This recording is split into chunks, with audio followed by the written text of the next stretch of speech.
Even if the day is not burned into your memory from the shock of seeing it unfold on the news, you still know, or most of you here know, about 9/11 from the subsequent memorials and reminders. The sudden transformation of two huge buildings into piles of rubble and ash was devastating. While certainly not on the same scale as 9/11 from the sense of the size and scope of it, these pictures should help us understand how David felt when he went back to Ziklag to find the city burned and all his people taken away by the Amalekites. Look, if you will, just a couple of pages over in your Bible, 1 Samuel chapter 30. In 1 Samuel chapter 30 and verses 1 through 3, David has been with the Philistines and is sent away because they're getting ready to go to war against the Israelites, and they don't want him with them because they don't know whose side he'll fight on. And in chapter 30, verses 1 through 3, he returns to his home that had been given to him by the Philistines, and he discovers it a burned out wreck. Verse 1, then it happened when David and his men came to Ziklag on the third day, that the Amalekites, the very same ones that Saul was supposed to wipe out, had made a raid on the Negeb and on Ziklag, and had overthrown Ziklag and burned it with fire. And they took captive the women and all who were in it, both small and great, without killing anyone, and carried them off and went their way. When David and his men came to the city, behold, it was burned with fire, and their wives and their sons and their daughters had been taken captive. So he walked in, or they rode back into a devastated place like this. I mean, again, not the same scale, but very similar. Just think of it, if you go to your house and it's burned to the ground, and you obviously weren't prepared for it, it's going to be a shock. So imagine all of them coming home. There's David and his 600 men, and then there's no telling how many other people might have been around there with them that had been part of that. And all of their families were gone. And so when you take David's 600 men, that means there were probably twice that many women and children, maybe even 3 times that many women and children that had been carried off into captivity by the Amalekites. And so they were devastated by this. If you remember, he had spent a decade of his life running for his life, and they had settled in this place, Ziklag, for the last 16 months and had made it their home. And they had hopefully this was a time for some peace and some form of safety, at least, for his family. This man, who had been anointed by God to be the next king of Israel as a young teenager, 15, 16 years old, spent the key years of his young life running and hiding, and finally thought for a few moments that he had a brief bit of safety, just to come back and find devastation and heartbreak once again. I want that to sink in. I want us to think about what it was like for David to come home to his home and find it destroyed, and his family and the families of all his men carried off into captivity. No wonder they all sat down and wept. Look at verse 4 of chapter 30. Then David and the people who were with him lifted their voices and wept until there was no strength in them to weep. They had nothing left. They were just exhausted in despair and sorrow, much like many of the people on 9/11. And if you follow the process after 9/11, the cleanup and rebuilding of this site took some time, and the replacement was not opened until 10 years ago, actually, in November of 2024 or 2014. And again, it helps us to realize that despite their successful recovery of all their family and possessions, along with all the other spoil taken by the Amalekites, remember we talked about that last time, they came back to a burned out city.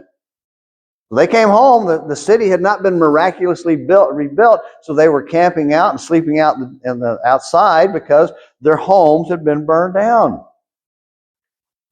And then 3 days later, news came of the death of Saul and his best friend Jonathan, which took David down to the ground in sorrow once again. Look in 2 Samuel now in chapter 1, verses 1 and 2.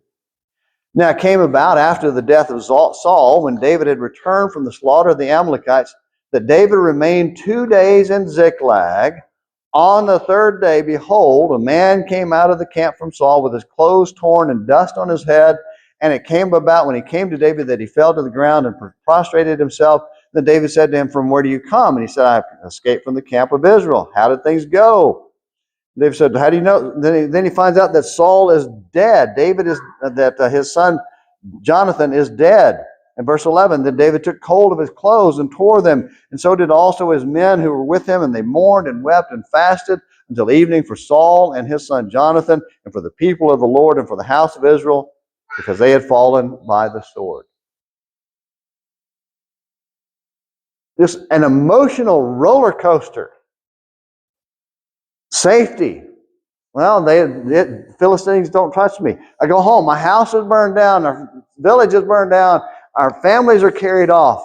We are able to go and rescue them. We bring them back. So we're, all right, well, if there's a mess here, we've got to clean up and rebuild.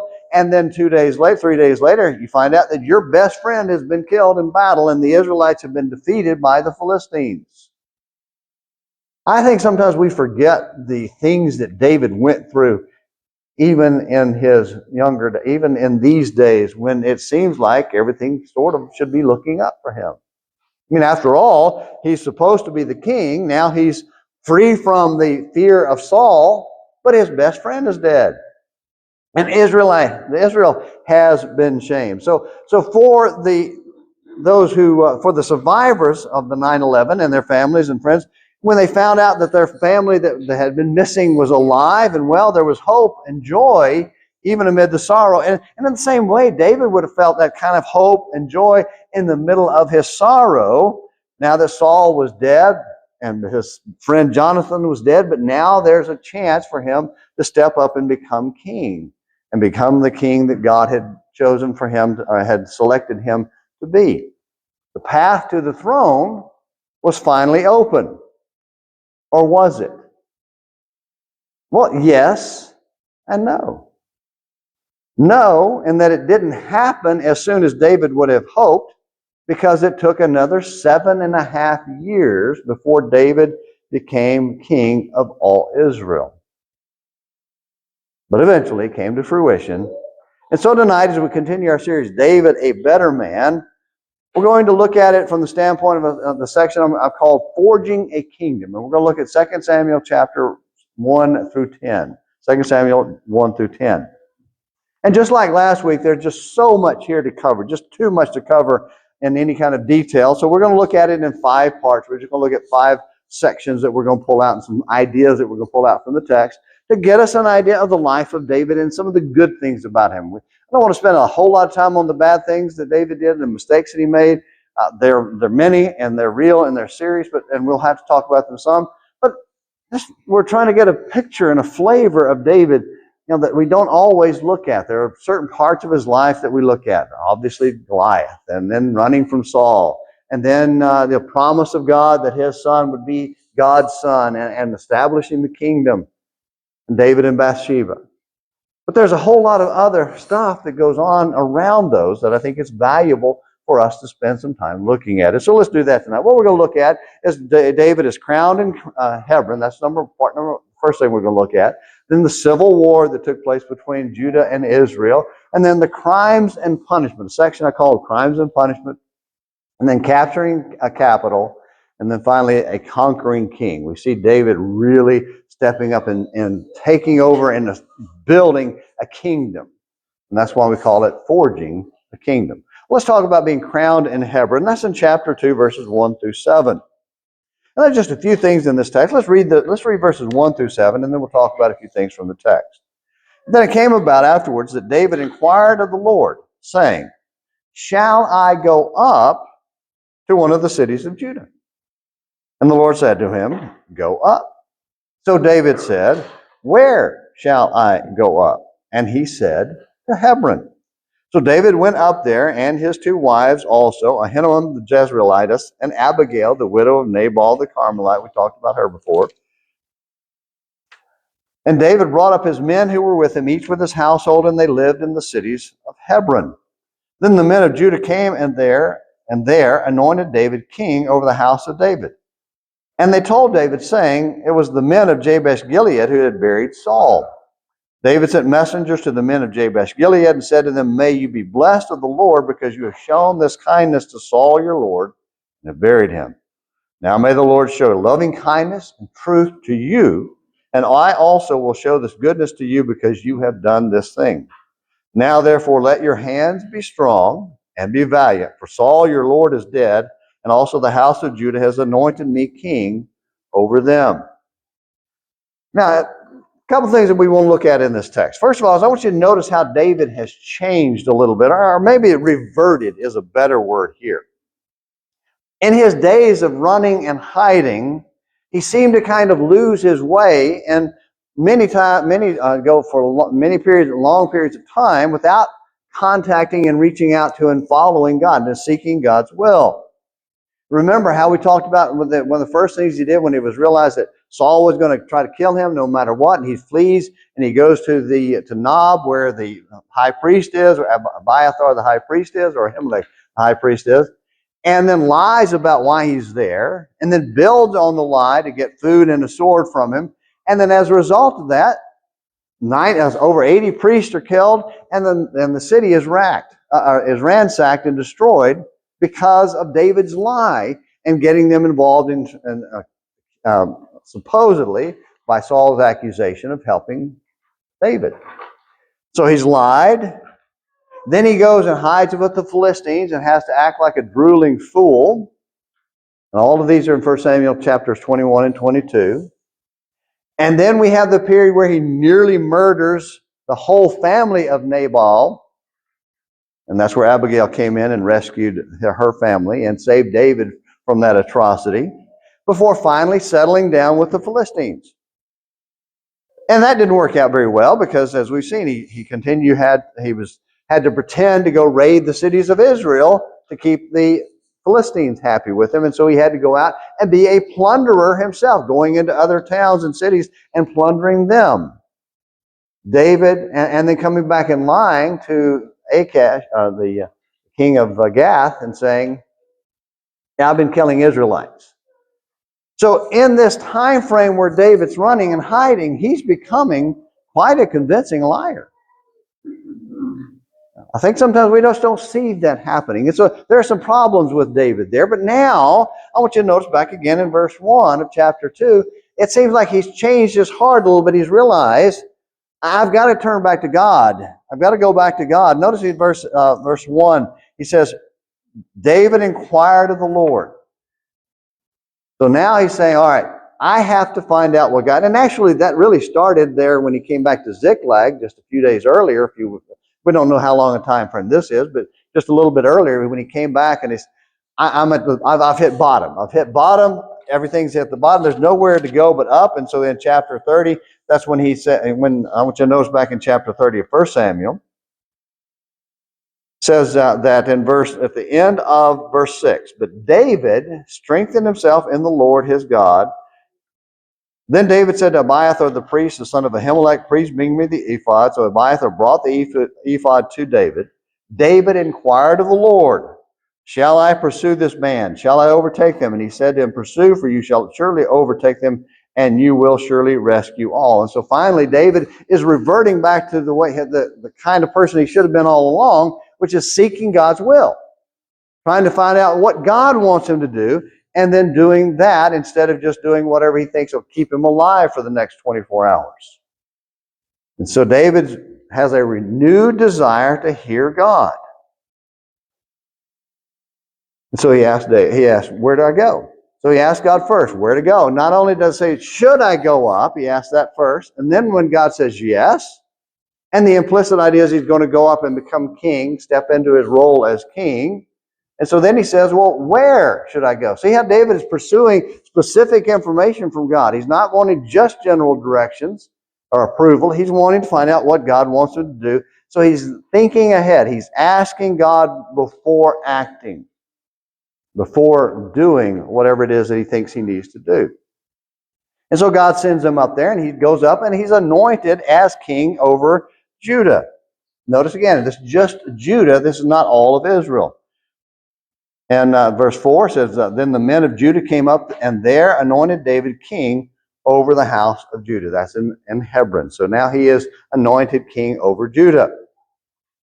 And I want you to notice also how he shows a much better character than Saul. Because he reaches out to the men of Jabesh Gilead who are not under his jurisdiction. They're part of the nation of Israel. They're probably from the tribe of Gad. They're over on the east side of the Jordan River.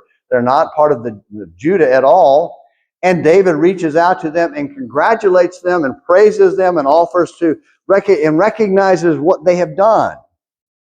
Because they have all helped. They were the ones who went and recovered the bodies of Saul and Jonathan where they were nailed to a wall in the city, which they had to fight to get to. They didn't just walk in and say, hey, we'll take those. They had to kill people and risk their own lives and possibly even lose some lives there to do that. And so David recognizes this, even though he says, I'm king of Judah now.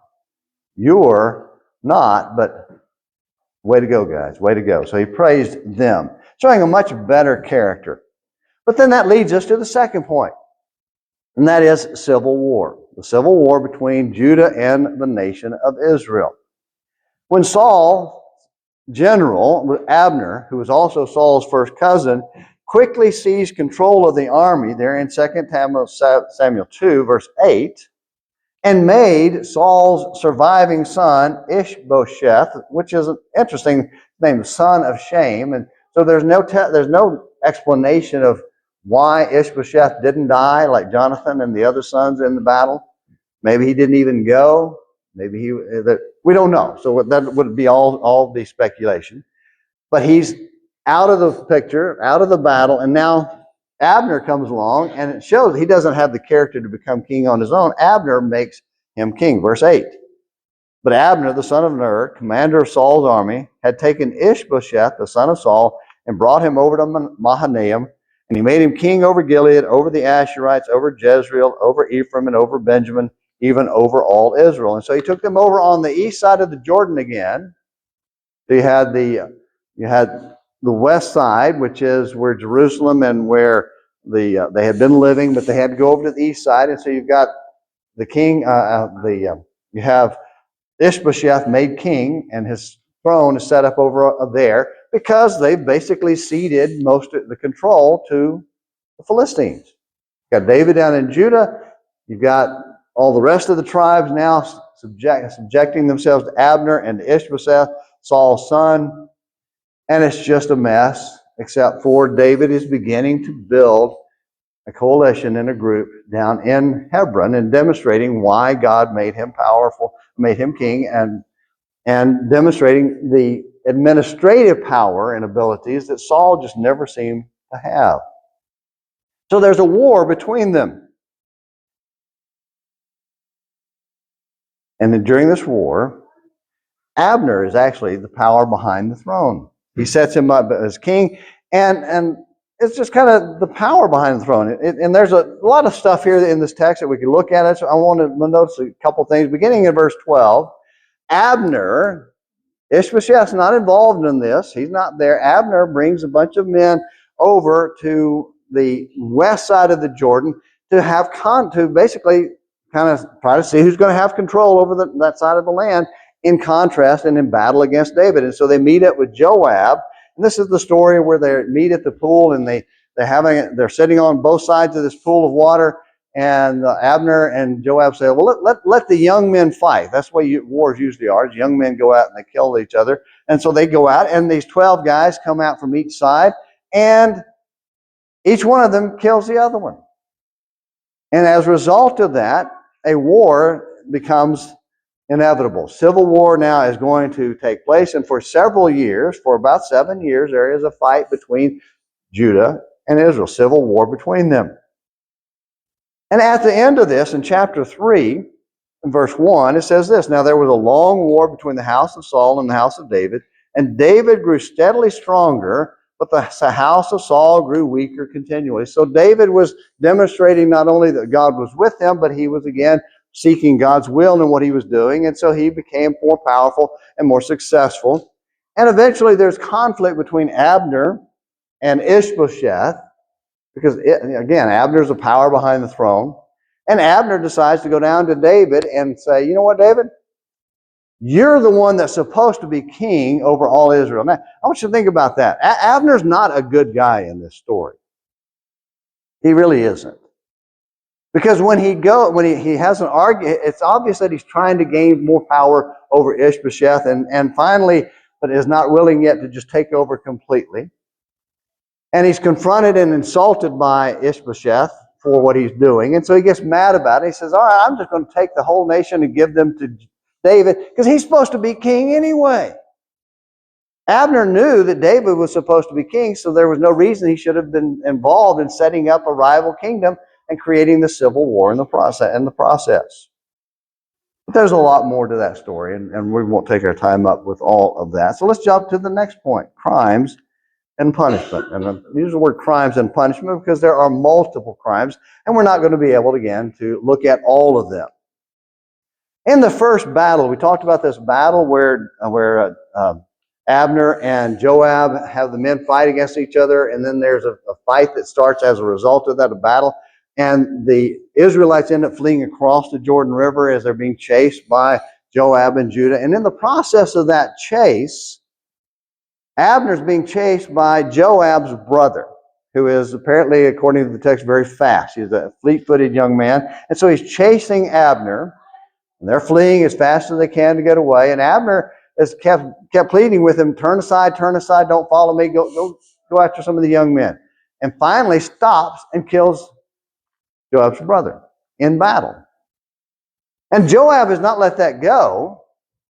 And now he has a chance when he finds out that Abner's in on their side of the Jordan and is available and he has access to him. And David's trying to broker a peace with them that brings all Israel to David. And Joab sends a messenger, calls him back, pretending to be welcoming him, and stabs him and murders him in cold blood when kind of like under a white flag truce kind of thing, just murdered him in cold blood. Joab is one of those guys that's going to make sure things get done. He's the one that's going to know where the bodies are buried because he's going to be the one that buried many of them there. He's that kind of guy. But by the way, he is David's nephew. His mother is David's sister. But anyway, so that's their connection. It was an egregious sin to murder in cold blood. And it's interesting how David responds to this. David responds by praising Abner and having a funeral ceremony honoring Abner and repudiating Joab. Look in chapter 3 and verse 28. In chapter 3, verse 28, it says this. Afterward, when David heard of it, so David wasn't the one who planned or had him do this, because David's idea was, hey, if Abner can bring everybody in and I get control without having to kill any more people, everything will be great. That'll make things a lot more simple. So afterward, when David heard it, he said, I and my kingdom are innocent before the Lord forever of the blood of Abner, the son of Ner. May it fall on the head of Joab and on all his father's house. And then he goes to give this interesting curse, may his family suffer all of these things. Verse 30, so Joab and Abishai, his brother, killed Abner because he had put their brother Asahel to death in the battle at Gibeon. And so there's your first crime. And the punishment is the curse. Now, David doesn't do anything to Joab until nearly 40 years later when he has his son Solomon kill him because of this, specifically because of this murder. The crime, the punishment was delayed, but the crime was eventually punished. And here's one of the reasons why David didn't want this to unfold this way. Because as a result, the nation was still divided. Ishbosheth was still king. The Israelites had not been handed over to David yet. And so a couple of Ishbosheth's men decided, you know what, we'll kill Ishbosheth. And David will reward us. So there'll be more bloodshed. And David will be happy with us. Look there in chapter 4. This is the murder of this. And so when they come to him, they bring him in verse 8. Then they brought the head of Ishbosheth to David at Hebron and said to the king, behold, the head of Ishbosheth, the son of Saul, your enemy, who sought your life. Thus the Lord has given my lord the king vengeance this day on Saul and his descendants. They didn't understand David. David didn't want to get revenge. He had promised Saul and he had promised Jonathan to protect their families. And later, we won't have the time, but later he finds a son of Jonathan and brings him back and provides for him and cares for him like one of his own. So they bring him the head. They think David's going to reward them because now, hey, we've settled the Civil War problem for you. No, you just committed murder. Verse 9. David answered Rechab and Baanah, his brothers, sons of Rimmon the Beerothite, and said to them, as the Lord lives, who has redeemed my life from all distress, when one told me, saying, behold, Saul is dead, and thought he was bringing good news, I seized him and killed him in Ziklag, which was the reward I gave him for his news. How much more when wicked men have killed a righteous man in his own house, on his bed, shall I not now require his blood from your hand to destroy you from the earth? And so you see a little bit of the nature and character of David. He wants to try to keep peace, and he doesn't really like to kill people, though he's very good at it. He'd rather have peace. But these men have brought their own execution upon themselves by this evil sin. And so you have that crime and punishment. And we could take time, and we won't do so, but when he brought the ark into Jerusalem, or tried to bring the ark into Jerusalem, and they were carrying it on a cart, and Uzzah reached out in disobedience to the will of God and touched the ark, because Uzzah should have known, as a priest, he should have known it doesn't belong in an ark, in a cart. God said the priests were to carry it on poles, and he should have known better, and he didn't. And later, when they're finally bringing it in, they carry it on poles. But here, they're disobeying God, even though they're trying to honor God. David's excited. You read the text about this. David's excited. He's brought everybody into it. In Corinthians, Chronicles talks about this. First Chronicles talks about this. David's excited. He's got all Israel together and coming into Jerusalem to come with them to celebrate bringing the ark into Jerusalem. And Uzzah's walking along by the cart and reaches out and touches it to steady it, and God strikes him dead. Talk about putting a damper on a party. That celebration goes south fast. Crimes and punishment.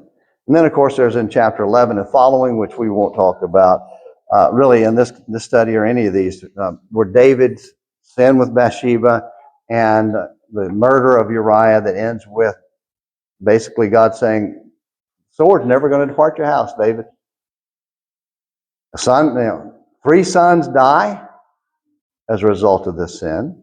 Not just the child of Bathsheba, but also his oldest son, and then his beloved Absalom, all because of crime. Crime brings punishment. There's always a punishment that's going to come. It may not be quick, swift, it may not seem fair, but crime will be punished. Well, the next thing we will look at is capturing a capital. And this comes after all Israel came to David in Hebron and anointed him king. That's in chapter 5, verses 1 through 3. Now Ishbosheth's dead. All Israel comes to David and says, God said you're supposed to be our king anyway, so now it's time for you to become our king. But he's in Hebron, which is way down in the south. It'd be like saying, you know what, let's make Franklin, Kentucky, the capital of Kentucky. Doesn't make much sense, does it? Lexington's kind of right in the middle. It makes much more sense. And the same thing with David. His capital of the nation is way down in the south part. And so he says, all right, we'll find a city that's kind of on the border between the tribe of Judah and the tribe of Benjamin, and more in the centrally located, so people will have access to it. And so he goes after and captures Jerusalem. That's in chapter 5, verses 6 through 8. Now the king and his men went to Jerusalem against the Jebusites, the inhabitants of the land, and they said to David, you shall not come in here, but the blind and lame will turn you away, thinking David cannot enter here. And it's a very short description of this process, and Chronicles is pretty close to the same brevity. And what they're saying is, our city is so secure, the lame and blind can keep you out. And if you remember from our class studies on Wednesday nights, I've shown pictures of the drone pictures, of the artistic renderings of what Jerusalem looked like at the time when David would have captured it.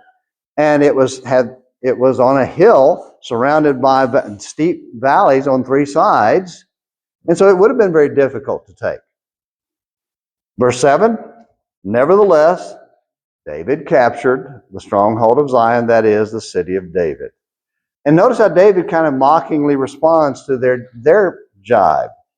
David said on that day, whoever would strike the Jebusites, let him reach the lame and the blind who are hated by David's soul through the water tunnel. He said, all right, there's a way. Go up through the water tunnel. Therefore, they say, the blind and the lame shall not come into the house. And then David lived in the stronghold and called it the city of David. And David built all around from the Millo and inward. So David took the city and made it his capital, made it the central city. Same place that is today, Jerusalem, that is celebrated and thought and so honored by so many today. Well, anyway, David now has his capital. Let's go to the last thing, conquering kingdom. And we'll do this very quickly. Conquering king. We won't read this, but beginning in chapter 5, verse 17, he has two battles with the Philistines, defeats them soundly at God's direction. Remember, again, he's asking God, how do I do this? And God's telling him what to do.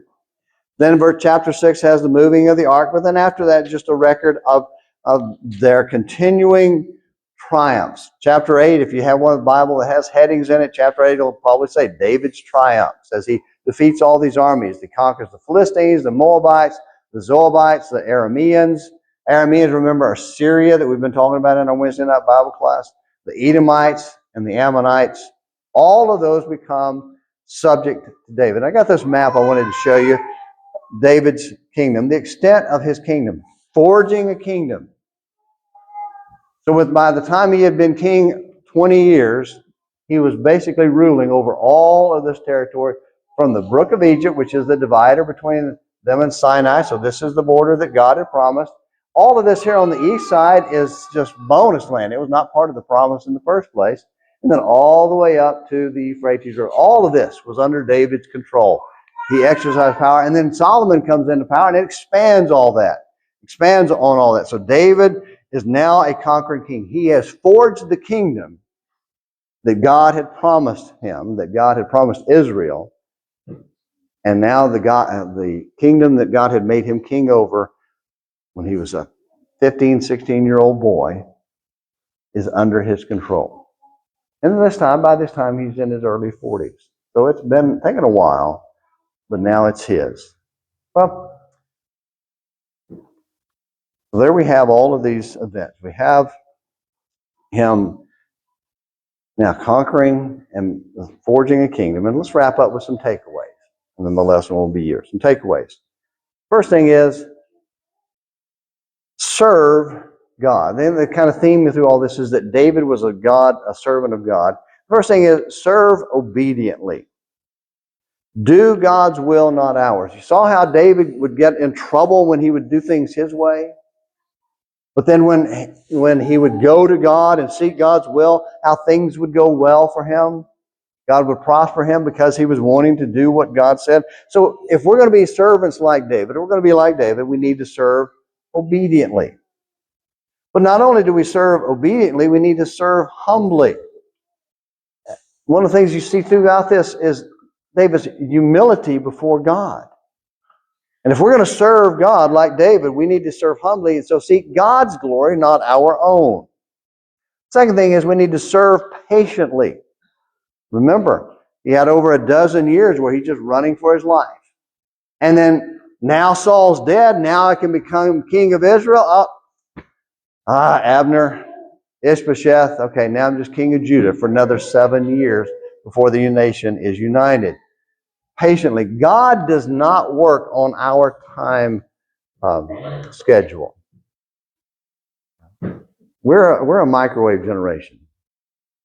There is not a single person in this building that does not have a microwave in their house. Raise your hand if I'm lying, if I'm wrong. There's not a single person. And so what we're used to is everything just being instant.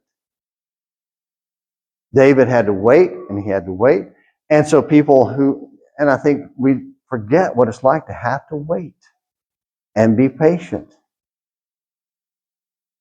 God's patient with us. And so we need to be patient with God and not expect Him to operate on our time schedule. And then the last thing is serve penitently.